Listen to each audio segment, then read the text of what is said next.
Hi అండి, ఈరోజు నేను జున్ను ఎలా చేసుకోవాలో చూపిస్తాను. సో మొన్న మా అమ్మ వాళ్ళ ఇంటికి వెళ్ళినప్పుడు నేను జున్ను పాలు అయితే ఇచ్చింది మా అమ్మ. ఇప్పుడు జున్ను పాలు గేదెలు ఈనుతాయి కదా, సో ఇప్పుడు జున్ను పాలు అనేది బాగా దొరుకుతాయి. సో మాకు మా డాడీ వాళ్ళ షాప్కి ఎవరో ఇస్తే నాకైతే ఇచ్చిందనమాట.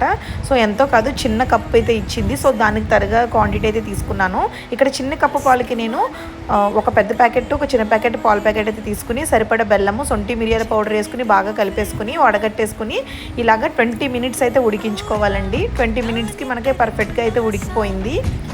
సో ఇప్పుడు ఇది రూమ్ టెంపరేచర్ వచ్చాక ఫ్రిడ్జ్లో ఒక గంట పాటు పెట్టేసుకుంటే మంచిగా గట్టిగా సెట్ అవుతుందన్నమాట. ఒక గంట తర్వాత తీసి చూస్తే చాలా బాగా గట్టిగా అయిపోయింది అనమాట. ఐస్ క్రీమ్ లాగా అయిపోయింది గట్టిగా. సో వేడిగా కూడా తినచ్చు, బట్ నాకైతే చల్లగా తినడం ఇష్టం కాబట్టి నేను ఫ్రిడ్జ్లో అయితే పెట్టుకున్నాను. టేస్ట్ అయితే చాలా బాగుందండి నిజంగానే. మా ఇంట్లో మా అత్తయ్య గారు, మా మామయ్య గారికి అందరికీ బాగా నచ్చింది. మీకు కూడా ఈ రెసిపీ నచ్చితే ప్లీజ్ లైక్ చేసి నా ఛానల్ని ఫాలో అవ్వండి. Bye bye.